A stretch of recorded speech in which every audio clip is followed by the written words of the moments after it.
Veuf millionnaire emmène sa fille muette au parc. Jusqu'à ce qu'une petite fille noire des rues fasse un miracle. Le silence tranchant qui planait sur le banc du parc fut brisé par une voix enfantine que Marcus Thompson n'avait pas entendue depuis 3 ans. Sa fille Sophia, âgée de seulement 7 ans, désigna une petite fille noire aux cheveux bouclés qui jouait seule dans le sable et murmura son premier mot depuis la mort de sa mère. « Ami ». Marcus eut l'impression que le monde s'arrêtait. Les larmes brûlèrent ses yeux tandis qu'il observait Sophia se lever lentement du banc où il restait assis chaque après-midi, toujours dans un silence complet. L'inconnu, vêtue de vêtements usés mais arborant un sourire éclatant, leva les yeux et fit un signe de la main comme si elle connaissait Sophia depuis toujours. 3 ans plus tôt, lorsqu'Elena était morte dans un accident de voiture, Sophia avait simplement cessé de parler. Les meilleurs psychologues du pays, des thérapies hors de prix, des médicaments expérimentaux, rien n'avait fonctionné. Marcus avait dépensé une fortune pour tenter de retrouver la petite fille joyeuse et bavarde qu'il connaissait. Et voilà qu'une simple enfant des rues venait d'accomplir ce que des millions de dollars n'avaient pu réaliser. « Salut, je m'appelle Maya », dit la fillette, s'approchant sans peur. Ses pieds nus laissaient des empreintes dans le sable tandis qu'elle souriait à Sophia. « Tu veux jouer avec moi ?» Sophia hocha la tête, un geste qu'elle n'avait pas fait depuis des mois. Marcus resta paralysé, les regardant commencer à construire des châteaux de sable ensemble. Maya fredonnait doucement, et Sophia l'imitait avec des murmures presque inaudibles. C'était comme assister à un miracle au ralenti. « Ton papa a l'air gentil », commenta Maya en désignant Marcus. « Le mien ne vit pas avec moi. C'est juste ma maman et moi. » Marcus remarqua que Maya était beaucoup trop maigre, que ses vêtements étaient troués et que ses cheveux avaient besoin de soins. Où étaient les parents de cet enfant? Pourquoi se retrouvait-elle seule au parc alors que le soleil commençait à se coucher? « Maya, où est ta maman ?» demanda Marcus en s'approchant des fillettes. « Elle travaille à nettoyer des bureaux la nuit. »« Je l'attends ici au parc », répondit Maya avec naturel, comme si c'était la chose la plus normale au monde pour une enfant de 6 ans de rester seule jusqu'à tard. Sophia tira la manche de son père et murmura quelque chose à son oreille. Marcus dut se pencher pour entendre « Est-ce qu'elle peut dîner avec nous ?» Le cœur de Marcus battit plus fort. Sophia ne parlait pas seulement, elle montrait aussi de la préoccupation pour une autre personne. Quelque chose s'était réveillé en sa fille, quelque chose que tous les spécialistes disaient peut être perdu à jamais. « Bien sûr qu'elle peut », répondit Marcus, ressentant une émotion étrange dans sa poitrine. En marchant vers la voiture, Maya prit naturellement la main de Sophia. « Tu es très silencieuse, hein? Ce n'est pas grave. Moi aussi j'étais comme ça quand j'étais petite. » Marcus fronça les sourcils. Maya ne pouvait pas avoir plus de 6 ans. Elle était encore petite. Mais il y avait dans ses yeux une maturité précoce qui le troubla. Quelle vie cette enfant avait-elle donc vécue pour développer une telle sagesse si tôt? Au dîner, Marcus observa, fasciné, tandis que Sophia mangeait normalement pour la première fois depuis des mois.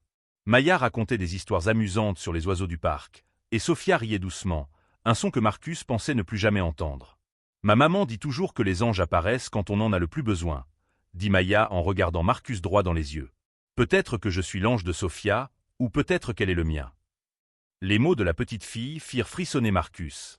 Il y avait quelque chose de profond dans ses paroles, comme si Maya savait exactement ce qu'elle faisait là. Mais comment une enfant si jeune pouvait-elle avoir une telle conscience de l'impact qu'elle provoquait? Quand il ramena Maya au parc pour retrouver sa mère, Marcus vit une femme noire d'environ 30 ans attendre avec anxiété près des balançoires. Elle courut vers Maya et la serra fort dans ses bras. « Excusez-moi, monsieur, j'espère qu'elle ne vous a pas dérangé », dit la femme, avec un accent que Marcus n'arriva pas à identifier. « Au contraire », répondit Marcus. « Maya a sauvé ma fille aujourd'hui. » La femme le regarda avec une expression étrange, comme si elle le reconnaissait.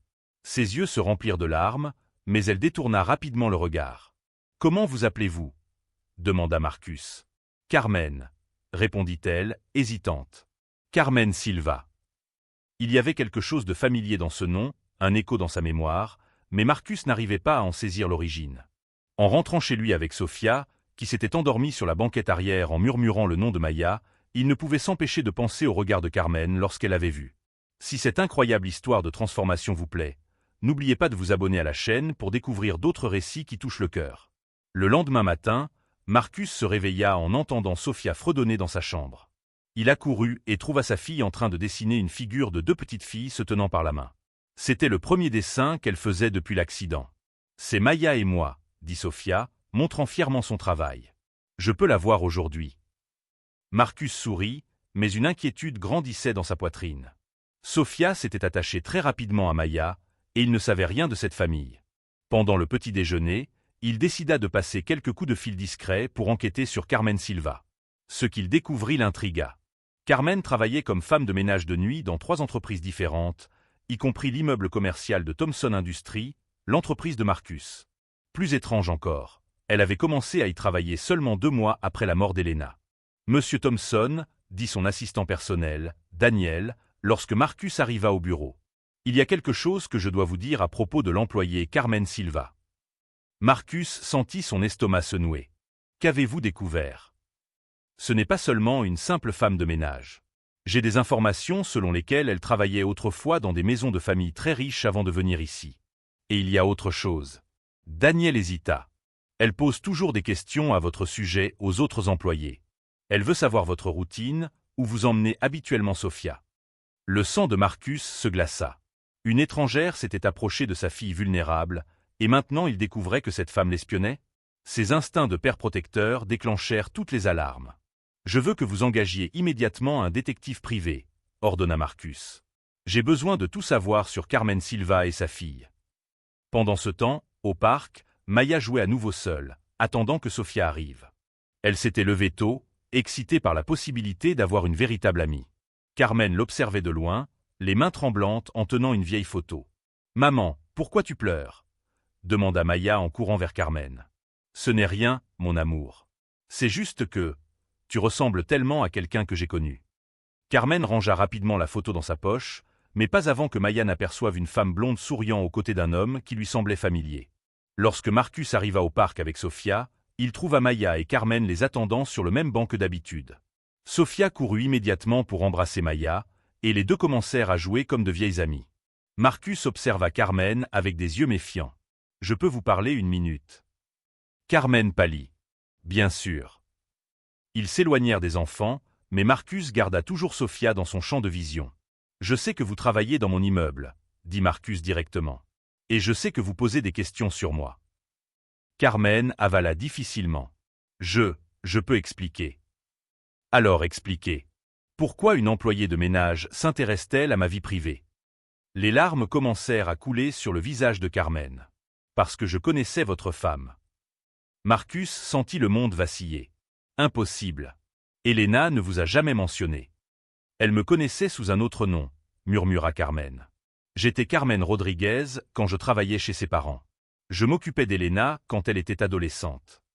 L'esprit de Marcus assimila l'information lentement. Carmen avait été la nourrice d'Elena, mais pourquoi Elena ne lui en avait-elle jamais parlé? Elena m'a beaucoup aidé quand je suis tombée enceinte de Maya, continua Carmen. Elle a payé mes soins prénataux, elle m'a donné de l'argent pour commencer une nouvelle vie. Elle a été comme une sœur pour moi. Marcus observa Maya jouer avec Sophia, une terrible suspicion grandissant dans son esprit. Les 2 filles avaient presque le même âge. Maya était née il y a environ 6 ans, à l'époque où Elena traversait une phase étrange, sortant constamment de la maison et agissant mystérieusement. « Qui est le père de Maya ?» demanda Marcus, la voix tremblante. Carmen détourna le regard. « Ça n'a pas d'importance. »« Si, ça a de l'importance. » Marcus éleva la voix, faisant tourner les enfants dans leur direction. Il inspira profondément et se calma. Elena était-elle enceinte il y a 6 ans? Le silence de Carmen fut plus révélateur que n'importe quelle réponse. À ce moment-là, Daniel apparut dans le parc, courant vers Marcus avec une expression urgente sur le visage. « Monsieur Thomson, vous devez voir ça immédiatement, » dit Daniel en lui tendant un dossier. Le détective a trouvé quelque chose sur Carmen Silva. Marcus ouvrit le dossier et son visage pâlit. À l'intérieur se trouvaient des documents médicaux, des certificats et une photo qui fit s'arrêter son cœur. Elena à l'hôpital, tenant un nouveau-né. Au verso de la photo, l'écriture familière de sa femme, Maya, 15 septembre. Maya était la fille d'Elena. Marcus regarda Carmen, qui avait commencé à pleurer de façon incontrôlable. « Pourquoi Elena m'a-t-elle caché ça ?»« Parce qu'elle avait peur, » sanglota Carmen. « Peur que vous n'acceptiez pas Maya, peur de détruire votre mariage. Elle m'a demandé d'élever Maya comme si c'était ma fille, elle m'a promis qu'un jour elle vous dirait la vérité. » Marcus observa Maya et Sophia jouer ensemble, 2 sœurs qui ne savaient même pas qu'elles étaient liées. Son esprit luttait pour assimiler la trahison d'Elena, le mensonge qui avait duré des années, et maintenant le fait que sa fille avait miraculeusement trouvé la sœur qu'elle n'avait jamais su avoir. Cette nuit-là, Marcus s'enferma dans le bureau de sa maison, entouré de piles de documents et de photos que Daniel avait obtenues. Chaque papier révélait une vérité plus douloureuse que la précédente. Elena avait maintenu un appartement secret, versé une pension à Carmen chaque mois, et rendait visite à Maya régulièrement sous prétexte de travail bénévole. Sofia dormait paisiblement dans la chambre d'accent grave côté, mais Marcus ne parvenait pas à fermer les yeux. Comment Elena avait-elle pu lui cacher une fille pendant 6 ans? Comment avait-elle pu mourir en emportant ce secret? À 3 heures du matin, le téléphone sonna. C'était Carmen, sa voix désespérée résonnant à l'autre bout du fil. « Marcus, j'ai besoin de te parler. C'est à propos d'Elena, et de qui est vraiment le père de Maya. » Marcus sentit le sol s'effondrer sous ses pieds. « Que veux-tu dire? »« Maya n'est pas la fille d'Elena, » murmura Carmen. « Elena m'a aidé à cacher la vérité, mais Maya est ma fille biologique. Et son père est Richard Blackwood. » Richard Blackwood. Le meilleur ami de Marcus, parrain de Sofia, l'homme qui avait été aux côtés de la famille pendant tout le deuil. Marcus sentit une colère brûlante lui monter à la gorge. « Richard t'a abandonné quand il a su pour la grossesse ?» demanda Marcus, tentant de garder sa voix contrôlée. « Pire que ça. Il m'a forcé à signer des papiers disant que Maya était morte à la naissance. Il a payé des médecins pour falsifier des documents. Elena a découvert la vérité et m'a aidé à fuir avec Maya. » Marcus comprit tout instantanément. Elena n'avait pas trahi leur mariage. Elle avait protégé une femme sans défense et sa fille des abus de pouvoir de Richard. Sa femme avait été une héroïne, non une traîtresse. Le lendemain matin, Marcus commença à élaborer son plan secret. D'abord, il contacta le meilleur avocat en droit de la famille de la ville et lança les démarches légales pour adopter Maya. Ensuite, il demanda à ses comptables de transférer une somme importante sur un compte au nom de Carmen, garantissant que Maya ne manquerait plus jamais de rien. Mais la partie la plus importante du plan concernait Richard Blackwood. Marcus organisa un déjeuner d'affaires avec Richard, comme il le faisait régulièrement. Au cours du repas, il laissa tomber, l'air de rien, qu'il songeait à engager une nouvelle société de sécurité pour ses propriétés. « J'ai besoin de quelqu'un de fiable pour protéger Sofia, » dit Marcus, observant attentivement la réaction de Richard. « Tu sais, après la mort d'Elena, je suis devenu paranoïaque concernant la sécurité de la famille. » Richard acquiesça avec compréhension. « Je ferai n'importe quoi pour protéger Sofia. Elle est comme une fille pour moi. » Les paroles de Richard résonnèrent creuses aux oreilles de Marcus. Comment cet homme pouvait-il feindre autant d'affection pour Sofia tout en ayant totalement abandonné sa propre fille biologique? Cet après-midi-là, Marcus retourna au parc, mais cette fois avec un enregistreur numérique caché dans sa poche.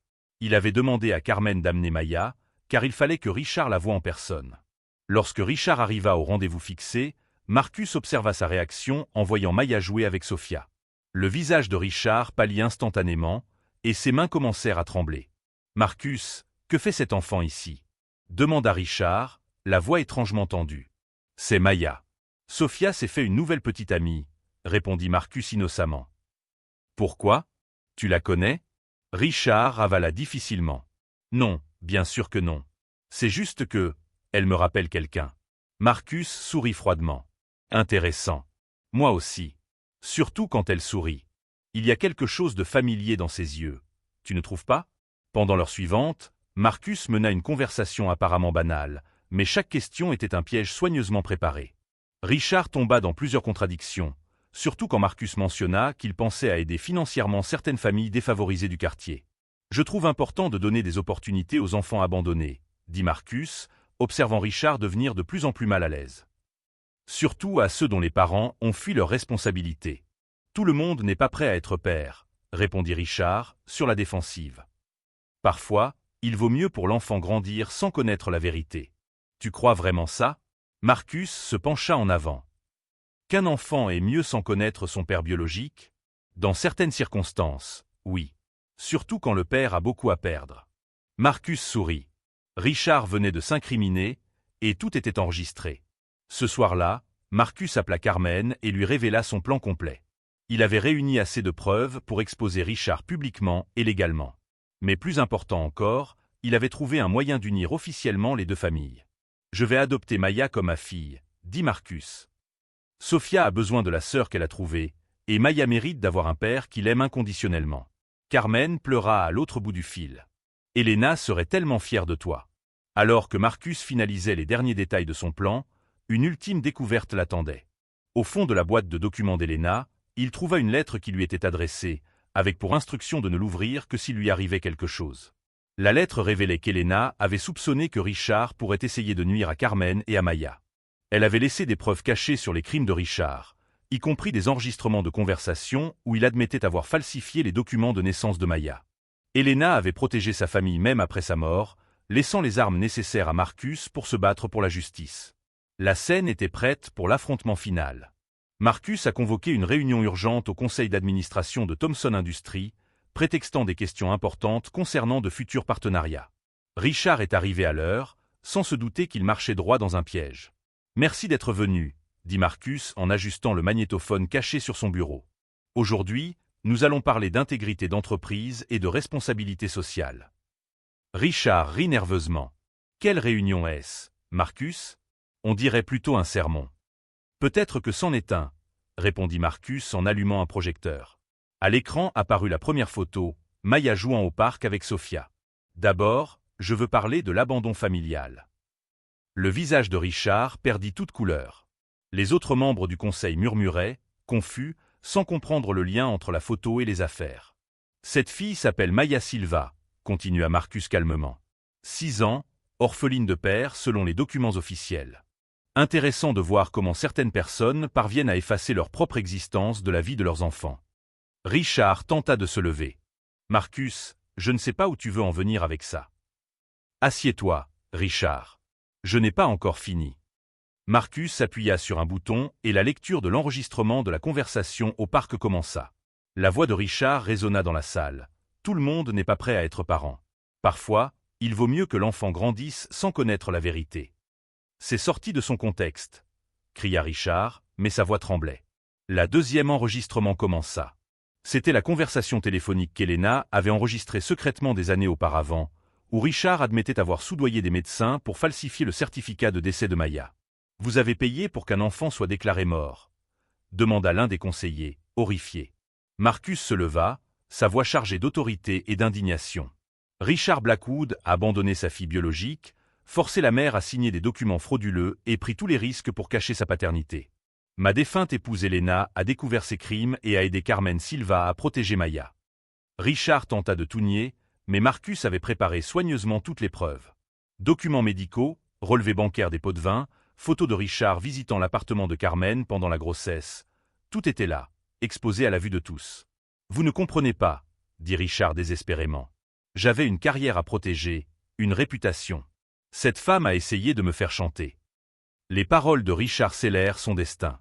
Il venait d'admettre ses crimes devant 12 témoins respectables. Marcus sourit froidement. Carmen n'a jamais demandé autre chose que la reconnaissance de sa fille.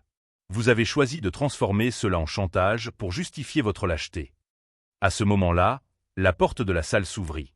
Daniel entra accompagné de 2 policiers et d'une assistante sociale. « Messieurs, » dit le policier le plus âgé, « nous sommes ici pour arrêter Richard Blackwood pour falsification de documents, corruption de fonctionnaires et abandon de mineurs. » Richard tenta de s'enfuir, mais trébucha sur sa propre chaise. Pendant qu'il était menotté, il criait que Marcus avait tout organisé par vengeance. « La seule chose que j'ai organisée, c'est la justice, » répondit Marcus calmement. Après que Richard eut été emmené, Marcus révéla la dernière partie de son plan aux conseillers présents. Il avait créé une fondation au nom d'Elena pour aider les mères célibataires abandonnées par les pères de leurs enfants. La fondation offrirait un soutien juridique, financier et émotionnel afin de garantir qu'aucun enfant ne traverse ce que Maya avait vécu. « Je veux que Thomson Industries soit la première entreprise à soutenir officiellement cette cause, » dit Marcus. « Et je veux que Maya Silva soit la première bénéficiaire complète. » Plus tard dans la journée, Marcus rentra chez lui avec les papiers d'adoption signés et approuvés par le juge. Sophia jouait dans le jardin avec Maya, qui avait passé l'après-midi là pendant que Carmen travaillait. « Maya » appela Marcus, s'agenouillant à la hauteur des filles. « Comment te sentirais-tu si j'étais vraiment ton père ?» Maya regarda Sophia, puis Marcus, les yeux brillants de joie et d'incrédulité. « Tu veux vraiment être mon papa ?» demanda-t-elle, la voix tremblante. « Plus que tout au monde. » Maya se jeta dans les bras de Marcus, et Sophia fit de même. Pour la première fois depuis la mort d'Elena, Marcus sentit que sa famille était de nouveau complète. Carmen arriva à ce moment-là et découvrit la plus belle scène de sa vie. Ses 2 filles dans les bras de l'homme qui avait lutté pour la justice quand elle n'avait pas eu la force de le faire seule. « Elena avait raison à ton sujet, » dit Carmen, les larmes aux yeux. Elle a toujours dit que tu ferais ce qu'il fallait si tu connaissais la vérité. Marcus serra dans ses bras les 3 femmes de sa vie, sachant qu'Helena serait fière de les voir unies. Il avait fallu 3 ans pour que sa famille se retrouve, mais désormais, rien ne pourrait les séparer. La justice avait été rendue, les secrets révélés, et 2 sœurs étaient enfin réunies pour toujours. 6 mois plus tard, Marcus était assis sur le même banc du parc où tout avait commencé, observant Sophia et Maya jouer sur les balançoires. Les 2 filles étaient désormais inséparables, leur rire résonnant dans l'air de l'après-midi comme une musique céleste. Sophia s'était complètement transformée. Non seulement elle avait recommencé à parler, mais elle était devenue une enfant expansive, protectrice et affectueuse avec sa sœur adoptive. Maya, quant à elle, avait pris du poids, ses cheveux brillaient de santé, et ses yeux ne portaient plus cette maturité précoce imposée par la pauvreté. Carmen s'approcha du banc en portant 2 boîtes à lunch. Elle travaillait désormais comme administratrice de la fondation Helena Thompson, coordonnant les programmes de soutien aux mères célibataires. Sa vie avait radicalement changé, mais elle n'oubliait jamais d'où elle venait. « Les filles ont mangé tous les fruits que j'ai préparés », dit Carmen en s'asseyant à côté de Marcus. Maya devient plus exigeante avec la nourriture. Je pense qu'elle adopte les habitudes raffinées de Sophia. Marcus rit. Sophia apprend à tout partager avec Maya. Hier, elle a insisté pour que nous donnions la moitié de ses jouets à des enfants dans le besoin. Helena a élevé une fille au grand cœur. Tout comme toi, tu as élevé Maya pour qu'elle soit forte et résiliente, répondit Marcus. Elle a sauvé Sophia d'une manière qu'aucun médecin n'a pu. Carmen observa les filles inventer un nouveau jeu. As-tu eu des nouvelles de Richard? Marcus hocha gravement la tête. Il a été condamné à 8 ans de prison. Les avocats ont tenté de plaider qu'il était victime de chantage, mais les preuves étaient irréfutables. De plus, 3 autres femmes sont apparues avec des histoires similaires. 3 autres. Richard avait un schéma. Il tombait enceinte d'employés ou de femmes de classe sociale inférieure, puis les forçait à disparaître par intimidation et argent. Maya n'a pas été le seul enfant qu'il a abandonné. Carmen secoua la tête, horrifiée. Au moins maintenant, il ne peut plus faire de mal à personne. Marcus sortit une enveloppe de sa poche. En fait, il y a quelque chose de plus. Richard a tenté de contester mon adoption de Maya depuis la prison, invoquant des droits parentaux. Le visage de Carmen pâlit. Et maintenant? Maintenant rien, sourit Marcus. Le juge a immédiatement rejeté sa demande. Un homme qui a falsifié la mort d'un enfant n'a aucun droit sur lui. Maya est officiellement ma fille, et rien ne peut changer cela. À ce moment-là, Maya courut vers eux avec un dessin à la main. C'était un portrait de la famille, Marcus au centre, Sophia et Maya de chaque côté, et Carmen à l'arrière-plan. Dans le ciel, une figure féminine ailée les observait tous. « Qui est celle dans le ciel ?» demanda Marcus en pointant la figure ailée. « C'est maman Helena », répondit Maya naturellement. « Sophia dit qu'elle est maintenant notre ange gardien. » Marcus sentit un nœud dans sa gorge. Bien qu'il n'ait jamais connu Helena personnellement, Maya la considérait comme sa mère céleste. La connexion entre les 2 filles avait transcendé toute explication logique. « Papa », appela Sophia en courant à nouveau, « Maya veut savoir si nous pouvons rendre visite à maman Helena au cimetière demain. »« Bien sûr que nous le pouvons », répondit Marcus en embrassant ses 2 filles. « Je suis sûr qu'elle adorerait rencontrer officiellement Maya. » Le lendemain, toute la famille visita la tombe d'Helena. Marcus avait fait graver une nouvelle plaque. Helena Thompson, épouse aimée, mère dévouée, protectrice des indéfenses. Maya déposa des fleurs jaunes sur la pierre tombale et murmura un « merci » à peine audible. Sophia prit la main de sa sœur et dit à haute voix « Maman, voici Maya.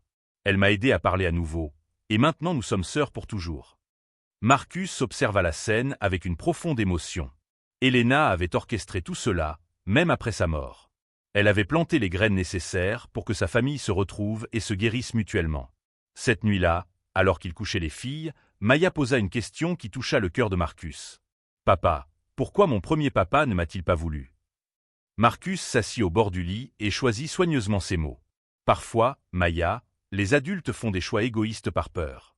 Richard avait peur d'assumer ses responsabilités, alors il a choisi de fuir. Mais cela ne signifie pas que tu ne méritais pas d'être aimé. Et toi, n'as-tu pas peur de moi ?»« J'ai peur d'une seule chose, » répondit Marcus en lui embrassant le front. « J'ai peur de ne pas être un bon père pour 2 filles aussi spéciales. » Sophia s'immisça depuis la chambre voisine. « Tu es le meilleur papa du monde.